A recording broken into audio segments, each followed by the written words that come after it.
નમસ્કાર. આજે આપણે પવનપુત્ર હનુમાનજીના જન્મોત્સવ એટલે કે હનુમાન જયંતી વિશે વાત કરીશું. આ તહેવાર ખરેખર તો શક્તિ અને ભક્તિના અદ્ભુત સંગમની ઉજવણી છે.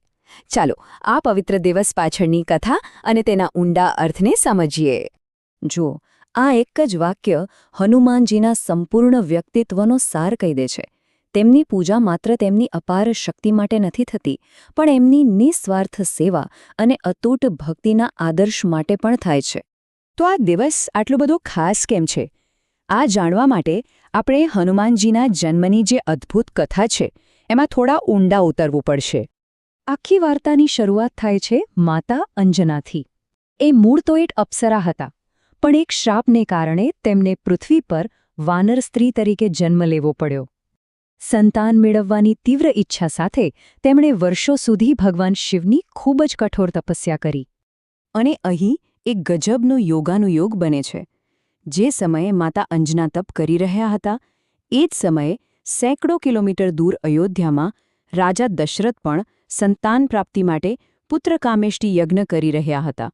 જાણે કે બે અલગ અલગ જગ્યા પર એક જ પ્રાર્થના ગુંજી રહી હતી.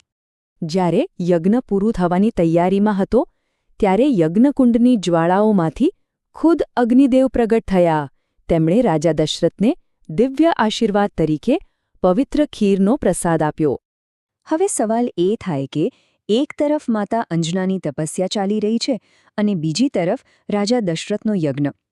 આ બે તદ્દન અલગ ઘટનાઓ વચ્ચે આખરે શું સંબંધ હતો? એ બંને જોડાયા કઈ રીતે?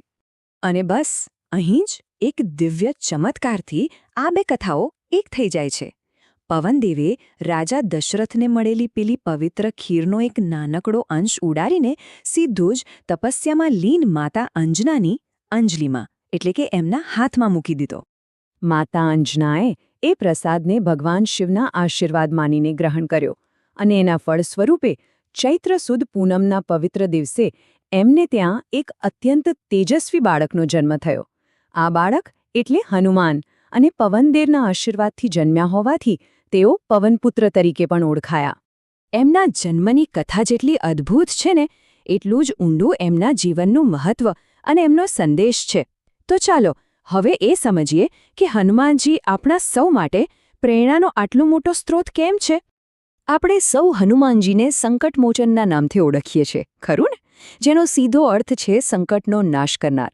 અને આ સંકટો એટલે માત્ર બહારની મુશ્કેલીઓ જ નહીં, પણ આપણા મનની અંદર રહેલો ડર, શંકા અને નબળાઈઓ પણ છે. ભક્તોની એવી અટૂટ શ્રદ્ધા છે કે એમની પૂજા કરવાથી આ બધા જ અવરોધો દૂર થઈ જાય છે.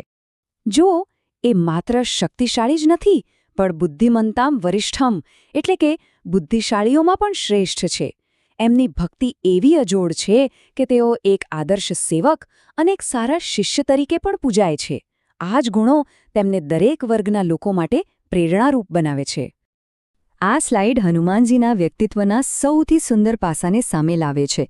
વિચાર તો કરો, એક તરફ આખો પર્વત ઉપાડી લેવાની અસીમ શક્તિ છે, તો બીજી તરફ એ જ હનુમાન ભગવાન રામના ચરણોમાં સંપૂર્ણ સમર્પણ સાથે નતમસ્તક છે. આ જ શીખવે છે કે સાચી શક્તિ વિનમ્રતા વગર અધૂરી છે. એ શક્તિને અહંકારી બનવા નથી દેતી. તો આટલી બધી શ્રદ્ધા અને ભક્તિને ભક્તો આ પવિત્ર દિવસે વ્યક્ત કેવી રીતે કરે છે? ચાલો હવે હનુમાન જયંતીની ઉજવણીની કેટલીક ખાસ રીતો પર નજર કરીએ. સામૂહિક પાઠ દ્વારા શક્તિનું આહ્વાન હોય કે પછી સિંદૂર અર્પણ દ્વારા પ્રેમની અભિવ્યક્તિ હોય, અને સૌથી મહત્વનું સેવા કાર્ય, કારણ કે હનુમાનજી પોતે સેવાનું જ પ્રતીક છે.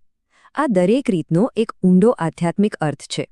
તો આ બધી કથાઓ અને રીતિરિવાજો પછી સૌથી મોટો સવાલ એ છે કે આ તહેવાર આજના સમયમાં આપણા જીવન માટે શું સંદેશ લઈને આવે છે? હકીકતમાં હનુમાન જયંતી માત્ર એક વાર્ષિક ઉત્સવ નથી. એ આપણી અંદર જે ડર છુપાયેલો છે એને દૂર કરીને હિંમત અને ભક્તિને જગાડવાનો એક પવિત્ર મોકો છે. એ આપણને શીખવે છે કે આપણી અંદર રહેલી શક્તિને ઓળખીને એનો વિનમ્રતાપૂર્વક કેવી રીતે ઉપયોગ કરવો. હનુમાનજીનું જીવન એ વાતનો જીવતો જાગતો પુરાવો છે કે શક્તિ અને નમ્રતા એ બે અલગ વસ્તુઓ નથી, પણ એકબીજાના પૂરક છે. તો આ તહેવાર આપણને સૌને એક વિચાર સાથે છોડી જાય છે આપણે આપણા રોજિંદા જીવનમાં શક્તિ અને વિનમ્રતાનું આ સુંદર સંતુલન કેવી રીતે સ્થાપિત કરી શકીએ? બોલો પવનપુત્ર હનુમાન કી જય.